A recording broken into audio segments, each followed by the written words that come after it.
আসসালামু আলাইকুম ওয়া রাহমাতুল্লাহি ওয়া বারাকাতুহু। ইন্নাল হামদুলিল্লাহ ওয়াসসালাতু ওয়াসসালামু আলা রাসূলিল্লাহ ওয়া বা'দ।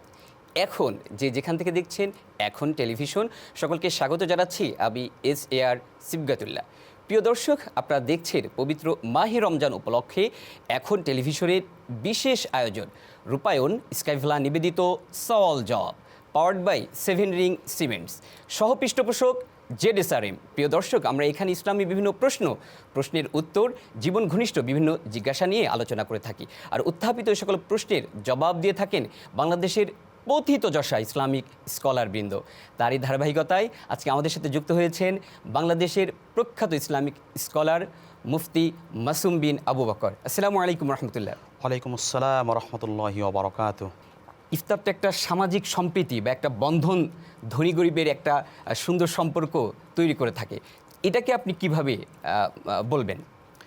ইফতার মূলত এটা হচ্ছে ধনী গরিবের মধ্যে একটা সম্পর্ক তৈরি হয়। কারণ সমাজের মধ্যে আমরা যারা ধনী আছি, উঁচু বর্ণের আছি, আল্লাহ তাআলা এদেরকে সামর্থ্য দিয়েছে ভালো কিছু খাওয়ার, কিন্তু গরিবদেরকে আল্লাহ তাআলা এই সামর্থ্য দেয় নাই। ঠিক একইভাবে যদি রমজান মাসে আমরা ইফতারের সময় আমাদের খাবারগুলো ভাগ করে নেই, আমরা অনেক বিত্তশালী যারা আছি এরা অনেক খাবার নষ্ট করে ফেলি। ইফতারে অনেক খাবার তৈরি করি, আমরা খেয়ে শেষ করতে পারি না। এই খাবারগুলো যদি আমরা নষ্ট না করে আমাদের মধ্যে যারা গরিব অসহায় ব্যক্তি রয়েছে এদেরকে যদি আমরা বন্টন করে দেই, এদেরকেও যদি আমাদের দস্তরখানে আমাদের খাবারের টেবিলে আমরা শরিক করি, এর মধ্যে একে অপরের মধ্যে ভালোবাসা হৃদ্রতা তৈরি হবে। কারণ একজনকে যখন আমরা কিছু খাওয়াবো তখন আমার প্রতি তার ভালোবাসা তৈরি হবে, তার প্রতিও আমার ভালোবাসা তৈরি হবে। আর ইসলাম তো এটা আমাদের বলেছি যে ইফতারের খাবার সকলে ভাগ করে খাওয়া। আল্লাহ রাসূল সাল্লাল্লাহু আলাইহি ওয়াসাল্লাম বলেছেন, তোমরা যদি পারো একটা খেজুর হলো তা দিয়ে তোমরা একজন মানুষকে ইফতার করাও। খেজুর নিয়ে বলছেন, আমাদের কাছে অনেক বোন জানতে চাই যে আসলে খেজুর দিয়ে ইফতার করাটা সুন্নাহ কিনা। আল্লাহ রাসূল সাল্লাল্লাহু আলাইহি ওয়াসাল্লাম তিনি খেজুর দিয়ে ইফতার করেছেন, অতএব সেক্ষেত্রে খেজুর দিয়ে ইফতার করা সুন্নাত। কিন্তু সুন্নাত হচ্ছে দুই প্রকার। একটা হচ্ছে সুন্নাতে মুআক্কাদা, যেটা আল্লাহ রাসূল সাল্লাল্লাহু আলাইহি ওয়াসাল্লাম সর্বাবস্থায় সব সময় তিনি করেছেন, যেটা উম্মতের জন্য আবশ্যক। কিন্তু খেজুর দিয়ে ইফতার করা এটা সুন্নাতে মুআক্কাদা নয়, এটা হচ্ছে সুন্নাতে জায়েদা, অতিরিক্ত সুন্নাত। যদি আমরা কোনো ব্যক্তি খেজুর দিয়ে ইফতার করি এটা আমাদের জন্য সুন্নাত আদায় হবে, সওয়াব হবে, কিন্তু খেজুর দিয়ে ইফতার না করলে কোনো সমস্যা হবে না, কারণ এটা হচ্ছে অতিরিক্ত একটা সুন্নাত। এছাড়া মুহতারাম, আপনি জানেন যে খেজুর কিন্তু বেশ এক্সপেন্সিভ, অনেকের কিন্তু খেজুর কেনার সামর্থ্য থাকে না, সেক্ষেত্রে সে কী করবে? সেক্ষেত্রে আল্লাহ রাসূল যে খেজুর দিয়ে ইফতার করেছেন তার দেশের মধ্যে খেজুর সচরাচর পাওয়া যেত, কিন্তু আমাদের দেশে খেজুরের দাম অনেক বেশি। যদি আমরা খেজুর খেতে না পারি, এক্ষেত্রে আমরা মিষ্টি জাতীয় কোনো দ্রব্য দিয়ে ইফতার করব। কারণ আল্লাহ রাসূল সাল্লাল্লাহু আলাইহি ওয়াসাল্লাম খেজুর দিয়ে যে ইফতার করেছে, মেডিকেল সায়েন্স আজকে এটা নিয়ে রিসার্চ করে তারা জানতে পেরেছে যে খেজুর হচ্ছে একটা মিষ্টি খাবার। সারাদিন না খাওয়ার কারণে আমাদের ক্লান্ত চলে আসে, যদি এরপর একটা মিষ্টি খাবার খাই আমাদের ক্লান্তিটা দূর হয়ে যায়। আমরা খেজুর খেতে না পারলে যে কোনো মিষ্টি দ্রব্য দিয়ে ইফতারটা শুরু করবে, এটা আমাদের জন্য শারীরিকভাবে সব দিক দিয়ে আমাদের জন্য কল্যাণকর হবে। জি, আরেকটা মাসালা, এটা আমাদের কাছে অনেকেই জানতে চায়, সেটা হচ্ছে যে অনেকে ভাবছে যে আজান পড়ে গিয়েছে, এইটা ভেবে 1-2 মিনিট আগে সে ইফতারি করে ফেললো, তো এই ক্ষেত্রে তার রোজার কোনো ক্ষতি হবে কিনা? অত্যন্ত গুরুত্বপূর্ণ একটি প্রশ্ন।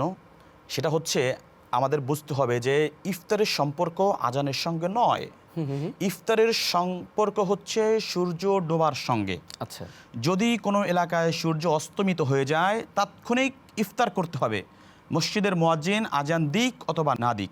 ঠিক একইভাবে যদি কোনো ব্যক্তি আজানের 2-4 মিনিট আগে ইফতার করে ফেলে আর তখন যদি সূর্য অস্তমিত না হয় তাহলে তার রোজা ভেঙে যাবে, রোজা হবে না। আর 2-4 মিনিট আগে ইফতার করেছে কিন্তু সূর্য অস্তমিত হয়ে গিয়েছে, আমাদের দেশের মুয়াজ্জিনরা স্বাভাবিকভাবে 1-2 মিনিট পরে আজান দেয়, অনেক সময় মুয়াজ্জিন নিজে আগে খেয়ে এরপরে আজান দেয়। এক্ষেত্রে দেখতে হবে সেই ইফতারটা যে করেছে তখন কি সূর্য অস্তমিত হয়েছিল কি না। যদি সূর্য অস্তমিত হয়, ডুবে যায়, রোজার কোনো সমস্যা হয় নাই। যদি সূর্য ডুবে না যায়, আজান দিলেও যদি ইফতার করে, রোজা ভেঙে যাবে। এক্ষেত্রে তার যেহেতু ভুলবশত হয়েছে, রোজার কাফফারা করতে হবে না, শুধুমাত্র একটি কাজা করলেই যথেষ্ট হয়ে যাবে। মুহতারাম, আমরা একটা বিরতিতে যাচ্ছি, বিরতির পরে আপনার কাছে আবার আসব। দর্শক, সময় হয়েছে একটি বিরতি নেবার, আমাদের সাথেই থাকুন, শীঘ্রই ফিরব ইনশাআল্লাহ।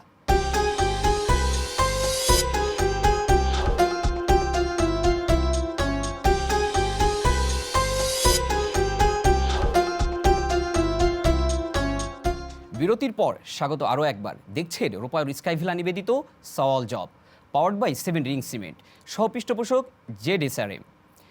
মুহতারাম, একটা জিনিস বলবেন যে একজনকে ইফতারি করালে এর ফজিলতটা কি, এটা যদি আমরা মানুষকে জানাতে পারি তাহলে তারা অন্যকে ইফতারি করতে বা করাতে তারা উদ্বুদ্ধ হবে। দেখেন, আল্লাহ রাসূল সাল্লাল্লাহু আলাইহি ওয়াসাল্লাম বলেছেন, তোমাদের যদি সামর্থ্য না থাকে একটা খেজুর দিয়ে হলো একজন রোজাদার ব্যক্তিকে তোমরা ইফতার করাও, এর দ্বারা আল্লাহ তাআলা তোমাদের অসংখ্য আমল, তোমাদের নেকি তোমাদের আমল নামায় দিয়ে দেবে। কিন্তু আমাদের অনেকের সামর্থ্য থাকে না, আমরা মনে করি একজনকে ইফতার করাবো, নগণ্য সামান্য কিছু খাবার দিয়ে ইফতার করাবো, এটা কেমন দেখায় না, এটা করা যাবে না। রাসূল সাল্লাল্লাহু আলাইহি ওয়াসাল্লাম বলেছে, যদি না পারো একটা খেজুর দিয়ে হলো ইফতার করা, এতে আল্লাহ তাআলা আমাদের অসংখ্য সওয়াব দেবে, একজন রোজাদারের সমপরিমাণ সওয়াব দিয়ে দিতে পারে। এই জন্য আমাদের যখন সম্ভব হবে আমরা যতটুকু পারি, একজন হোক, দুইজন হোক, চারজন হোক, পাঁচজন হোক, যতটুকু সম্ভব আমাদের ইফতারের টেবিলে একজনকে আমরা শরীক করব। আমি আরেকটা কথা যুক্ত করতে চাই।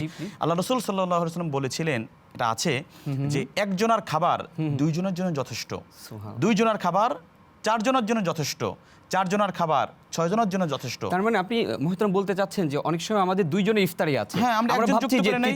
তৃতীয় ব্যক্তি আসলে হয়তো আমার কমে যাবে, একটু কম কিন্তু খাই। না, আমরা কিন্তু ঠিকই কিন্তু দুইজনের ইফতারিতে তিনজন আমরা প্রাণভরে অনায়াসে ইফতারি করতে পারবো। এটা হয়ে সুবহানাল্লাহ, খুব সুন্দর বলছিলেন। মানে এর মাধ্যমে কিন্তু একটা সামাজিক সব পেয়ে যাচ্ছে, সম্প্রীতি। সম্প্রীতি তৈরি হচ্ছে, একজনকে খাওয়াচ্ছি, আপনার প্রতি তার শ্রদ্ধা, ভালোবাসা সবকিছু বেড়ে যাচ্ছে। জি, অসংখ্য ধন্যবাদ। সৌদির সাথে মিল রেখে যদি রোজা রাখি, মানে এতে কি কোনো অসুবিধা আছে কিনা? আর আপনি জানেন যে সৌদিতে একদিন আগেই রোজা হয়, এটা অনেকেই জানতে চাই, তো এই বিষয়ে আপনি কি বলবেন? আসলে দেখেন, আমরা আমাদের দেশের একটা নিয়ম হয়ে গিয়েছে, আমরা মনে করি যদি আজকে সৌদি আরব ঈদ হয় তাহলে বাংলাদেশে তার পরের দিন ঈদ হবে। রাইট। রোজা যদি আগের দিন হয়, যদি সৌদি আরবে রবিবার রোজা শুরু হয়, আমরা মনে করি সোমবার আমাদের রোজা শুরু হয়ে যাবে, কিন্তু এটা আবশ্যকীয় নয়, এমনটা হয়ে আসে। হাদিসের মধ্যে যেটা আসছে নিয়ম, যেটা আপনি যেখানে অবস্থান করছেন, আল্লাহ রাসূল বলেছে তোমরা চাঁদ দেখে রোজা রাখা শুরু করো এবং চাঁদ দেখে রোজা রাখা বাদ দাও। ঠিক একইভাবে সৌদি আরব, মনে করেন সৌদি আরব রবিবার রোজা শুরু হয়েছে, সোমবার দিন আমাদের দেশে চাঁদ দেখা যায় নাই, সৌদি আরবের পরের দিন মনে করে রোজা রাখা জায়েজ হবে না। মুহতারাম, আপনি অবশ্য আবার এমন হতে পারে সৌদি আরব এবং বাংলাদেশে একই দিনে চাঁদ উদিত হয়েছে, একই দিনে রোজা রাখা শুরু করতে হবে।